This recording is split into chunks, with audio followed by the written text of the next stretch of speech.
Students, आपण ह्या लेक्चरमध्ये पाहणार आहे की जो येणारा सायन्स 2चा पेपर आहे त्यासाठी तुमची प्रिपरेशन कशी हवी, प्रत्येक टॉपिकमध्ये कोणते महत्त्वाचे सब टॉपिक्स तुम्हाला करायचे आहेत आणि पेपर पॅटर्न काय असणार आहे. तर पेपर पॅटर्नच्या अगोदर आपण प्रत्येक टॉपिक किती मार्क्ससाठी आहे आणि त्यामधले कोणते महत्त्वाचे टॉपिक्स तुम्हाला करायचे ते आपण पाहूयात. तर पहिला चॅप्टर आहे हेरिडिटी अँड इव्होल्युशन. याच्यामध्ये सर्वात महत्त्वाचा टॉपिक तुम्हाला करायचा आहे इव्हिडन्सेस ऑफ इव्होल्युशन. याच्यामध्ये टोटल 6 सब टॉपिक आहे. त्याच्यामध्ये पहिला आहे मॉर्फॉलॉजिकल इव्हिडन्सेस, सेकंड आहे ॲनाटॉमिकल, पॅलेंटॉलॉजिकल, त्यानंतर व्हेस्टिजियल ऑर्गन, एम्ब्रियोलॉजी आणि सर्वात महत्त्वाचा कनेक्टिंग लिंक्स. यानंतर तुम्हाला काही डेफिनेशन करायचं आहे, जसं ट्रान्स्क्रिप्शन, ट्रान्सलेशन, ट्रान्सलोकेशन, लॅमार्किझम, स्पेसिएशन आणि फॉसिल्स आणि त्याचा इम्पॉर्टन्स तुम्हाला करायचा आहे. दुसरा चॅप्टर आहे life processes in living organism part 1. याच्यामध्ये तुम्हाला ॲरोबिक आणि ॲनॉरोबिक रिस्पिरेशनचे 2 पुस्तकात फ्लो चार्ट दिलेत. परीक्षेच्या दृष्टीने ते खूप महत्त्वाचे आहेत. त्या व्यतिरिक्त तुम्हाला ग्लायकोलिसिस एक्सप्लेन करायला येईल, क्रेब सायकल एक्सप्लेन करायला येऊ शकते, मायटोसिस तुम्हाला करायचं आहे. ह्या टॉपिकमध्ये काही गिव रिझनसुद्धा तुम्हाला खूप महत्त्वाचे आहेत, जसं की आपल्याला पाहायचं आहे की क्रेब सायकलला सायट्रिक ॲसिड सायकल का म्हणतात, ऑक्सिजनची ग्लुकोजचं कंप्लीट ऑक्सिडेशन होण्यासाठी ऑक्सिजनची गरज का असते. ह्या व्यतिरिक्त तुम्हाला याच्यामध्ये काही डिफरन्स पाहिजेत, ॲरोबिक आणि ॲनॉरोबिक रिस्पिरेशनमधला डिफरन्स, मायटोसिस आणि मिओसिसमधला डिफरन्स तुम्हाला ह्या टॉपिकमध्ये करायचा आहे. आणि एक्सरसाइजमध्ये जेवढ्या पण डेफिनेशन्स आहे तुम्हाला करायच्या आहेत. त्यानंतर तिसरा टॉपिक आहे life processes in living organism part 2. हा टॉपिक 5 मार्क्ससाठी आहे विथ ऑप्शन 7, म्हणजे 5 मार्काचा प्रश्न ह्या टॉपिकवर येण्याचे खूप जास्त चान्सेस आहेत. तर याच्यामध्ये 5 मार्काचे 2च प्रश्न विचारू शकतात. त्याच्यामध्ये पहिला आहे सेक्शुअल रिप्रोडक्शन इन प्लांट्स, म्हणजे प्लांट्समधलं sexual reproduction with double fertilization तुम्हाला करायचं आहे. त्यानंतर मेन्स्ट्रुअल सायकल, त्याचे कोणते 4 हार्मोन्स मेन्स्ट्रुअल सायकलसाठी रिस्पॉन्सिबल आहे, त्याचे फंक्शन काय ते तुम्हाला एक्सप्लेन करायचं आहे. ह्या व्यतिरिक्त ह्या टॉपिकमध्ये अजून कोणते महत्त्वाचे टॉपिक्स तुम्हाला करायचे आहेत, तर याच्यामध्ये जे असेक्शुअल मोड ऑफ रिप्रोडक्शन आहे प्लांटमधले त्याचे काही, जसं व्हेजिटेटिव्ह प्रपोगेशन, त्यानंतर बडिंग, त्यानंतर बायनरी फिजन आणि मल्टिपल फिजन आणि फ्रॅगमेंटेशन तुम्हाला करायचं आहे. तर सर्वात महत्त्वाचं ह्या टॉपिकमध्ये डिफरन्ससुद्धा तुम्हाला विचारू शकतात, सेक्शुअल आणि असेक्शुअल रिप्रोडक्शनमधला डिफरन्ससुद्धा करायचा आहे. चॅप्टर्समध्ये तुम्हाला काही write the names of the following hormones असा एक प्रश्न आहे, तो पण प्रश्न परीक्षेसाठी खूप महत्त्वाचा आहे. याच्या व्यतिरिक्त शॉर्ट नोटसाठी तुम्हाला IVF करायचं आहे आणि रिप्रोडक्टिव्ह हेल्थ कशी मेंटेन कराल. त्या व्यतिरिक्त तुम्हाला ॲप्लिकेशन बेसमध्ये याच्यामध्ये की जेंडर डिटर्मिनेशनसाठी मेल पार्टनर का रिस्पॉन्सिबल असतो याचं जस्टिफिकेशन तुम्हाला पेपरमध्ये विचारलं जाईल. त्यानंतर हे चौथा टॉपिक एन्व्हायरमेंटल मॅनेजमेंट, हा सुद्धा परीक्षेच्या दृष्टीने खूप महत्त्वाचा आहे, कारण याला सुद्धा 5 मार्क्सचं वेटेज आहे. विथ ऑप्शन हा 7 मार्क्ससाठी आहे. 5 मार्कासाठी बायोडायव्हर्सिटीचा प्रश्न तुम्हाला परीक्षेला विचारू शकतात. बायोडायव्हर्सिटी डेफिनेशन, त्याचे टाईप्स तुम्हाला करायचे आहेत. त्यानंतर तुम्हाला ह्या टॉपिकमध्ये जेवढे पण फ्लो चार्ट दिलेत, इकोसिस्टीमचा आहे, what are the factors affecting on the environment, need of conservation of the environment, हे सगळे फ्लो चार्ट करायचे आहेत. त्यामध्ये तुम्हाला काही सिम्बॉल्स दिलेत, त्यांचं मिनिंग आणि सिग्निफिकन्स तुम्हाला पेपरला विचारू शकतात. अत्यंत IMP इम्पॉर्टंट क्वेश्चन आहे हा परीक्षेच्या दृष्टीने. तर ह्या टॉपिकमध्ये तुम्हाला शेवटी जो टॉपिक आहे हॉटस्पॉट ऑफ बायोडायव्हर्सिटी, याच्यामध्ये ऑब्जेक्टिव्स तुम्हाला विचारू शकतात, थ्रेटन स्पेसिसचे एक्झाम्पल्स किंवा हेरिटेज कुठले आपले बायोडायव्हर्सिटी धोक्यामध्ये आलेली आहे, इंडेंजर झोनमध्ये, ते तुम्हाला पेपरमध्ये विचारू शकतात. यानंतरचा याच्यामध्ये 5वा टॉपिक आहे towards green energy. Towards green energy हा टॉपिक 4 मार्क्ससाठी विथ ऑप्शन 6.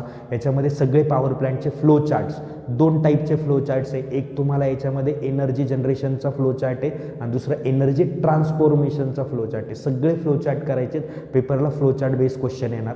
त्यातल्या त्यात सर्वात महत्त्वाचं याच्यामध्ये एक एन्व्हायरमेंट आणि इलेक्ट्रिकल एनर्जीचं प्रोडक्शन, याच्यावर तुम्हाला शॉर्ट नोट येऊ शकते. तर ह्या शॉर्ट नोटमध्ये तुम्हाला फक्त जे काही पहिले कन्व्हेन्शनल रिसोर्सेस आहे त्याच्यामध्ये काही प्रॉब्लेम्स क्रिएट होतात, जसं की थर्मल पॉवर प्लांट आहे, न्यूक्लिअर पॉवर प्लांट, यांचे प्रॉब्लेम्स तुम्हाला फक्त याच्यामध्ये लिहायचे आहेत.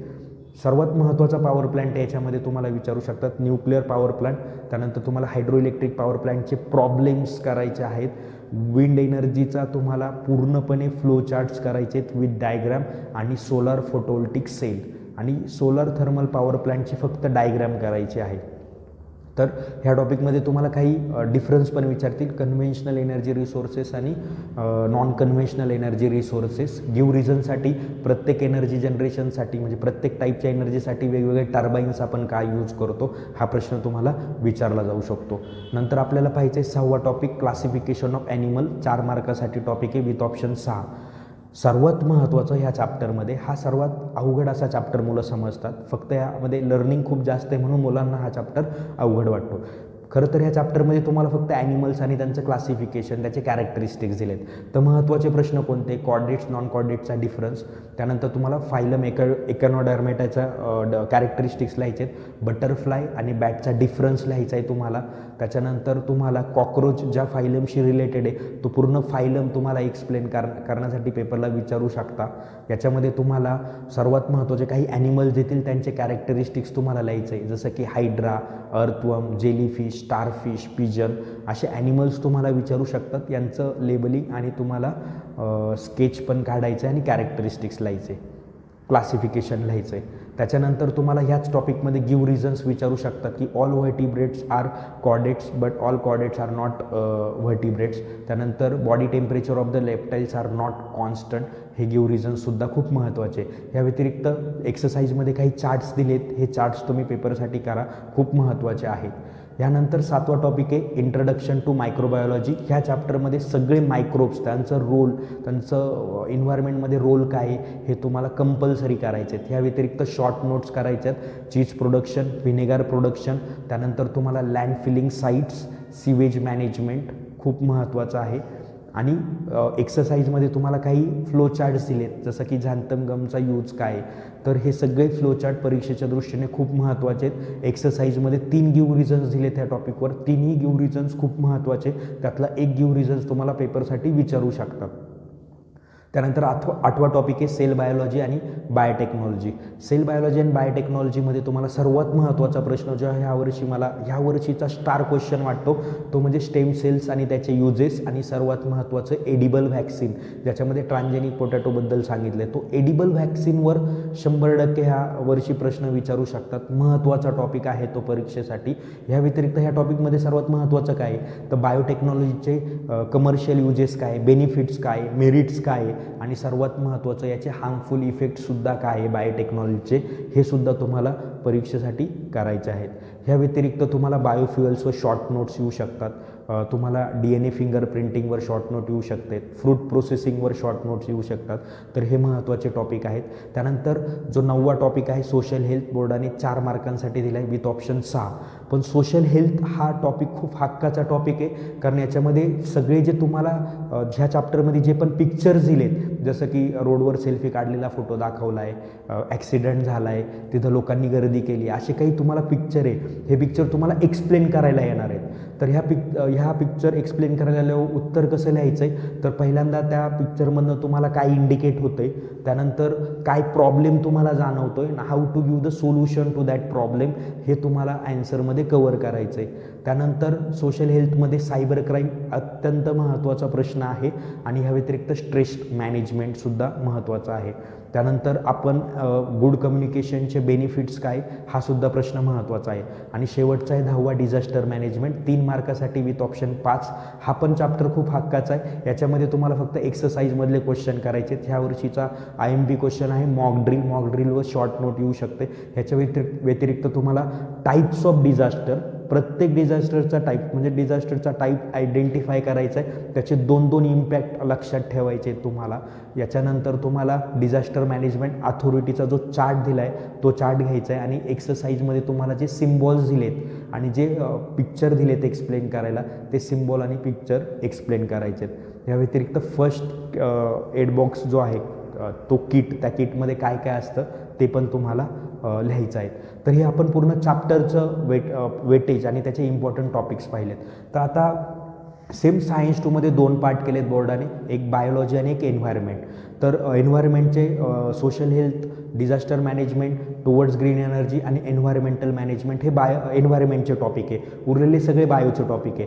पण काही इंट्रोडक्शन टू मायक्रोबायोलॉजी आणि बायोटेक्नॉलॉजीमध्ये तुम्हाला काही एन्व्हायरमेंटचे टॉपिक्स दिलेत, तर ते एन्व्हायरमेंटचे टॉपिकसुद्धा तुम्हाला एन्व्हायरमेंटमध्येच कन्सिडर केले जाणार आहे. मार्कांपैकी एक प्रश्न हा बायोचा आणि एक एन्व्हायरमेंटचा असणार आहे. तर बायोचा लाईफ प्रोसेसेस 3 मधला असू शकतो आणि एन्व्हायरमेंटचा हा चौथ्या टॉपिकमधला एन्व्हायरमेंटल मॅनेजमेंटमधला असू शकतो. मग बायोचा इथं सेक्शुअल रिप्रोडक्शन इन प्लांट किंवा मेन्स्ट्रुअल सायकल आणि इथं बायोडायव्हर्सिटी किंवा सिम्बॉल रिलेटेड क्वेश्चन असू शकतो. सेम इथं तुम्हाला टोटल 8 क्वेश्चन 4 बायोचे आणि 4 एन्व्हायरमेंटचे असणार आहेत. आणि कुठलेही तुम्ही एन्व्हायरमेंटचे टॉपिक परफेक्ट करा नाही तर बायोचे टॉपिक परफेक्ट करा. इथे तुम्हाला 4 क्वेश्चन अटेम्प्ट होणार आहे. त्यानंतर तुम्हाला इथं ॲन्सर द फॉलोइंग 2-2 मार्काचे प्रश्न आहे. जसं की मी हेरिडिटीमध्ये फॉसिल्सचं इम्पॉर्टन्स करायला लावलं आहे. तर इथं तुम्हाला टोटल 5 क्वेश्चन आहेत. त्यातले 3 प्रश्न तुम्हाला लिहायचे आहेत. सेम असणार आहे इथं गिव्ह रिझन्स 3 त्यातले 2 लिहायचे आहेत. जर इथं 2 एन्व्हायरमेंटचे असतील तर 1 बायोचा असणार आहे, 2 बायोचे असतील तर 1 एन्व्हायरमेंटचा. सेम इथं 3 बायोचे असतील तर 2 एन्व्हायरमेंट, 3 एन्व्हायरमेंट असतील तर 2 बायो. आणि इथं सुद्धा तुम्हाला सेम वेटेज असणार आहे. 10 पैकी 5 मार्क्स बायो आणि 5 मार्क्स तुमचे काय असणार आहे एन्व्हायरमेंटसाठी.